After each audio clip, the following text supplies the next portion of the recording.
Good morning guys, in front of me is Samsung Galaxy Tab S9 and let me show you how to activate Google Backup.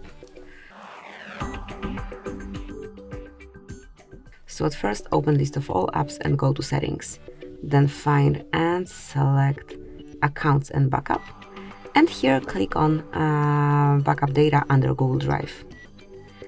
As you can see, your account has been already applied. Just click on turn on. However, if you are not logged in with your Google account yet, you will have to provide all the details. So your account name, which is usually email address or phone number, along with the password. So that's it. From now on, your device backs up data automatically over Wi-Fi after it's been idle and charging for 2 hours. Thank you for watching. Please subscribe our channel and leave the thumbs up.